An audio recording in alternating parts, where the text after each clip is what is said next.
একবার একটা গ্রামে একজন ব্রাহ্মণ থাকতেন। ভগবানের দেওয়া সবকিছুই ওর ছিল।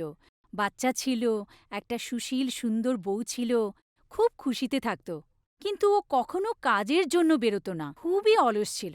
ওর বউ ওকে অনেক বোঝানোর চেষ্টা করল, কিছু কাজ তো করো। ও বলতো, কাজ করার কি দরকার, আমাদের কাছে তো সবকিছুই আছে। একবার একজন সাধু মহারাজ ওদের বাড়িতে এলেন। ওরা দুজনে সেই সাধু মহারাজের খুব সেবা করলেন। সাধু মহারাজ খুব খুশি হলেন, আর যাওয়ার সময় উনি ব্রাহ্মণকে কিছু বর চাইতে বললেন। হে মহারাজ, একটা কৃপা করুন, আমার কাজ করতে একদমই ভালো লাগে না। এমন কোনো একজন ব্যক্তিকে দিয়ে দিন যে আমার সব কাজ করে দিতে পারে। তথাস্তু, কিন্তু একটা কথা মনে রেখো, তোমাকে দেখতে হবে ওর কাছে যেন সব সময় কাজ থাকে।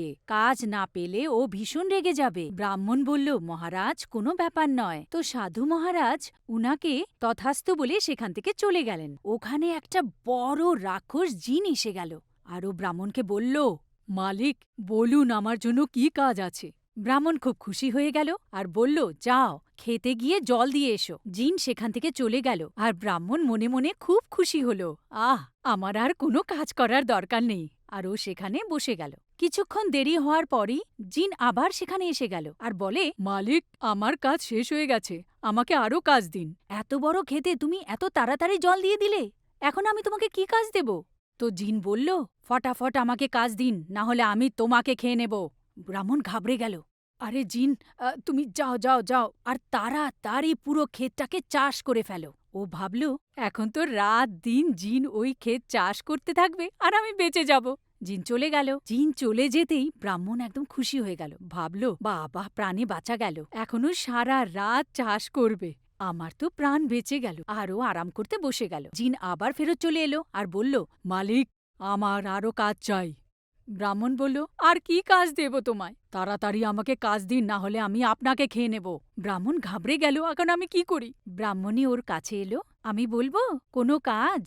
তো ব্রাহ্মণ বলল, আরে তুমি কি বলবে, তাড়াতাড়ি বলো। তো ব্রাহ্মণী জিনকে বলল, যাও গিয়ে আমাদের কুকুরের লেজটা সোজা করে দাও। জিন বলল, ঠিক আছে, এই বলে সেখান থেকে চলে গেল।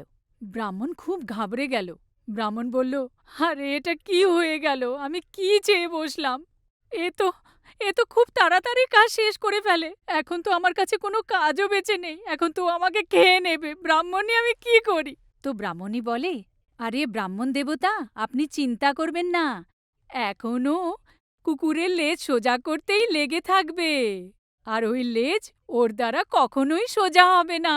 তো ব্রাহ্মণী ওর থেকে একটা প্রতিজ্ঞা নিল যে ভবিষ্যতে ও সব সময় কাজে যাবে আর কখনো অলসতা করবে না। ব্রাহ্মণ বলল, ঠিক আছে, যেমনি তুমি বলছো ঠিক সেরকমই হবে। এর দিন ব্রাহ্মণ ক্ষেতের দিকে গেল, আর ব্রাহ্মণ দেখল জিন তো এখনো কুকুরের লেজ সোজাই করে চলেছে।